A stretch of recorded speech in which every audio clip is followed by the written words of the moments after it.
cosas que conversar con nuestra siguiente invitada. Desde el punto de vista de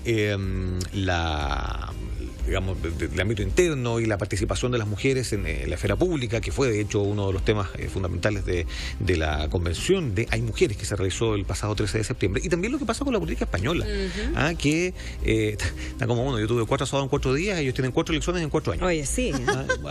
Para linkearlo con lo que pasó en las fiestas patrias, porque lo hemos conversado ya y lo analizamos en su momento también, la situación de Pedro Sánchez, el presidente del gobierno español, del Partido Socialista, no logró convocar a nuevas fuerzas para poder establecer un nuevo gobierno. De hecho, el rey de España, rey Felipe VI, no le pidió a nadie que formara gobierno al no haber absolutamente ningún acuerdo, lo que desembocará prácticamente seguro ya en un nuevo proceso de elecciones.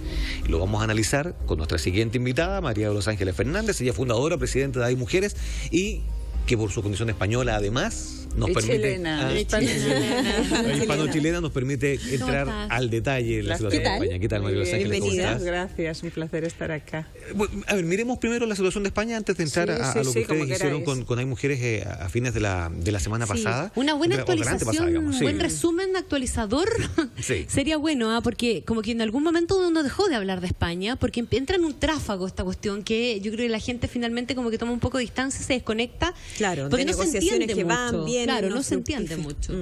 ¿En qué va? Haznos Bueno, lo que tenemos es que hoy día, justamente 23, que estamos acá juntos, el rey Felipe VI disuelve las Cortes, luego de constatar lo que decía Armando, la incapacidad de ninguno de los candidatos para conformar una mayoría estable y armar gobierno. Entonces nos enfrentamos a, como tú bien decías, la 4ª elección en 4 años, es decir, un promedio de una elección general por año, y es la 5ª elección que se hace este año. Claro. Porque ya tuvimos generales, el 28 de abril hubo municipales y hubo autonómicas y europeas. No, autonómicas en casi todo el territorio de España, salvo en algunas comunidades autónomas. Yo vivo en Galicia, Galicia no tuvo, estamos como a destiempo, Galicia no tuvo elecciones autónomas ni tampoco el País Vasco, pero el resto todo el mundo tuvo elecciones autónomas.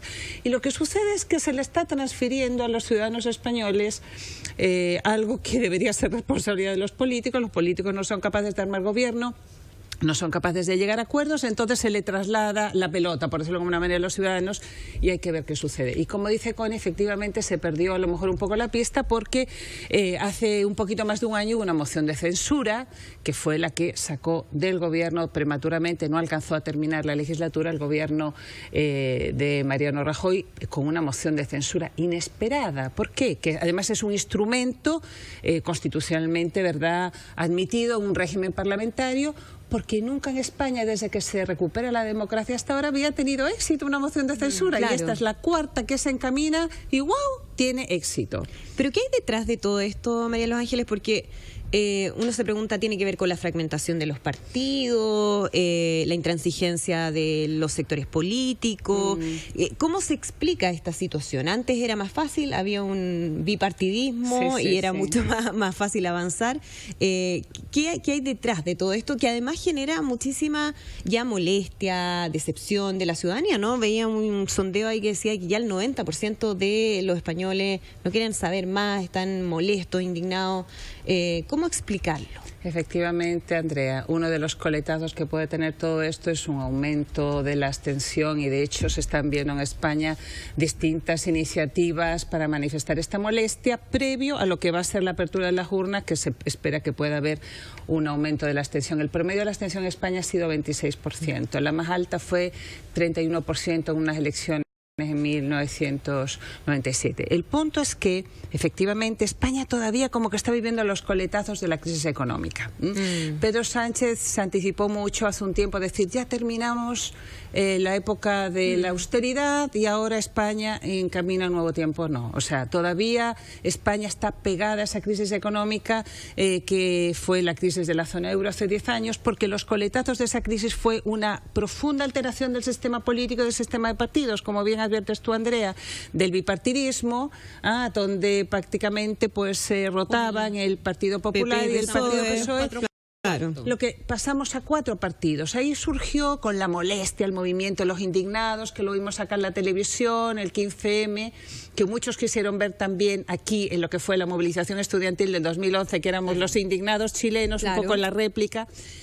Ahí surgen 2 partidos más de expresión nacional, que son por un lado Podemos y por otro lado, que hoy día se llama Unidas Podemos, sí, y por otro lado Ciudadanos. Pero a raíz de lo que fue el evento del 2017, el referéndum inconsulto en Cataluña, el coletazo de eso es el surgimiento de una 5ª fuerza más de extrema derecha, que es Vox, que ya ha logrado llegar a el Congreso Nacional y tiene este minuto 24 diputados. Pero además ayer pasó una cosa que se estaba esperando pero que no se sabía si iba a ser cierta, que Íñigo Errejón, que se desgajó de Podemos, es un disidente de Podemos y que concurrió a las elecciones municipales en una plataforma que se llama Más Madrid, liderada por él y por la alcaldesa Manuela Carmena, decidieron ayer las bases que van a dar el salto a la política nacional. Y como decía alguien hoy día en Twitter, en España todas las encuestas que hemos hecho hasta ahora no sirven para nada. Nadie claro, porque esto. Ahora con Errejón va a haber modificaciones. Pero esa es la situación de España. La situación de España es una situación, yo diría que en este momento, en el escenario europeo, es el país más ingobernable. Y cuando yo digo ingobernable, la gente que nos escucha dirá, ¡ay, pero qué catastrófica, qué apocalíptica! Porque yo voy a España y España es fantástico, es un país que recibe a los turistas, vive el turismo. El turismo para España es el petróleo que podría haber sido en el pasado para Venezuela y nuestro cobre, por hacer un símil, ¿no? Es el 2º país más visitado del mundo. Entonces, claro, tú vas de visita y vas a pasarlo un rato bien y encuentras que el país es fantástico. Pero otra cosa es vivir allá. Y claro, como tiene una funcionariado, es un estado de bienestar, tiene un funcionariado muy estable, el país sigue adelante, pero que hay una inestabilidad política tremenda, la hay, porque el país, si no se logran constituir mayorías estables, está alarmado en todas las reformas que tiene que hacer, y hay un conjunto de reformas que están pendientes hace tiempo. ¿Se hizo bien la lectura del resultado de la elección la otra vez cuando a Pedro Sánchez le fue lo bien que le fue? Porque en el fondo, incluso alguien empezó a mirar así y decir, no, la socialdemocracia se salva, Pedro Sánchez pasa a ser el emblema de que se puede... de Europa. Claro, y desde acá también la miraban, y qué es lo que ha hecho Pedro Sánchez para entender y seguir el camino, etcétera. Sin embargo, después de eso, él también entró en este hoyo grande, ¿verdad?, del que no se está pudiendo salir. ¿Fue un chispazo eso? ¿Habla algo de lo que puede llegar a pasar? ¿Va a seguir siendo el PSOE, crees tú, el que finalmente la lleve? ¿Y dónde está el temor de Sánchez a las alianzas? Porque la alianza más obvia en algún momento pareció ser Ciudadanos, después no, bajo ninguna circunstancia. Tiene que ser Podemos, no, con Podemos con Iglesias por ninguna circunstancia. Entonces, ¿qué pasa con el PSOE específicamente? ¿Logró renovarse en algo? ¿Logró Pedro Sánchez transformar esta cuestión?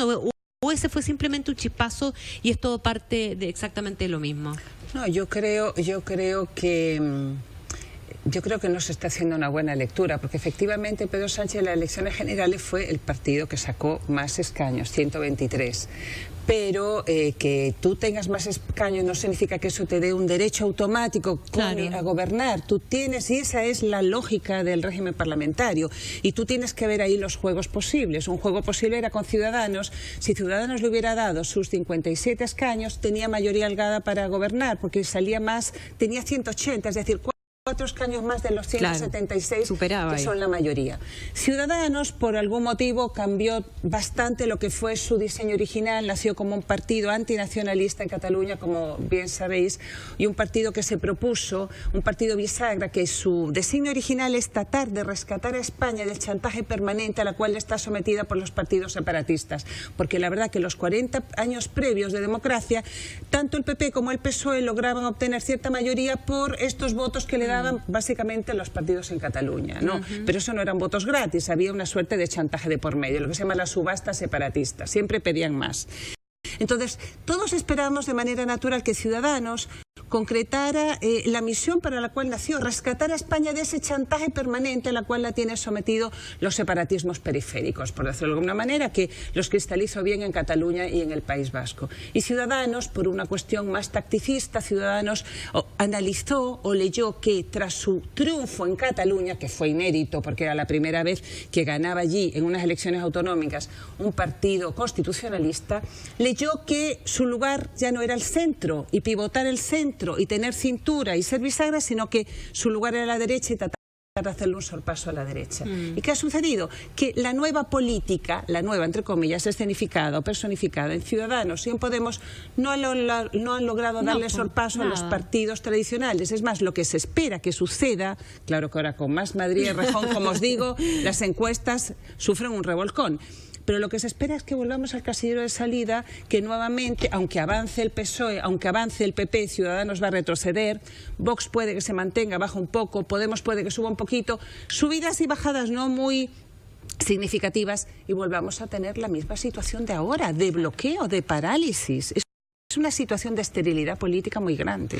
Entonces lo más interesante es ver qué van a hacer los ciudadanos frente a eso. Saliendo ahora de España y pasando a la labor de la Fundación Hay Mujeres, que tuvo el pasado 13 de septiembre esta segunda convención, ¿cómo la analizaron, cómo la vieron ustedes desde el punto de vista del trabajo que ustedes obviamente propugnan aquí en Chile, que es darle mayor visibilidad a la pública, digamos, a la presencia de la mujer en distintas esferas, con una mirada bien interesante también, bien inclusiva de los hombres, ¿no? Que estaba leyendo ahí. Esa es una distintividad que tenemos. Que para ustedes los hombres también son tan importantes como las mujeres en la visibilidad femenina en la esfera pública. ¿Cómo analizan digamos, lo que surgió de esa segunda convención? Sí, efectivamente, Armando, yo vine a la segunda convención, la primera la hicimos en el año 2016 y la verdad que esto surge a partir de una inquietud muy personal mía, que yo era invitada, como estoy siendo invitada ahora a los medios, cuando yo era directora ejecutiva de la Fundación Chile 21 me extrañaba mucho que yo de repente era la única en paneles de hombres y decía, a mí esto no me calza, porque yo había dirigido la Escuela de Ciencia Política de la Universidad Diego Portales, yo veía que crecientemente había más chicas estudiando ciencia política, pero no solamente ciencia política, los datos están ahí, tenemos creciente avance de la mujer en la educación superior y egresando a lo mejor en tasas mayores que los hombres. También, aunque lento, tenemos participación de la mujer en el mercado laboral y tú dices, pero ¿por qué la mujer no está en el espacio donde se construye la opinión? Esa es la preocupación, el foco. No es visibilidad en la esfera pública en términos generales. No nos preocupamos tanto de la presencia de la mujer en el espacio político, para eso están los partidos, que son los gatekeepers, no son las bisagras. A nosotros nos preocupa la esfera pública y el debate público, el discurso público, porque el poder simbólico es tan importante como el poder político y el poder económico. Totalmente. Y creemos que haya habido una falencia o no ha habido tanta sensación de urgencia y por ahí surgió esta inquietud. Y se avanza lento, eso sí. O sea, uno sigue viendo los diarios de fin de semana y uno dice, ¿dónde están las mujeres? En los expertos, en las columnas, sigue siendo demasiado abismante la diferencia. La brecha que hay. Y bueno, eso lo conversamos.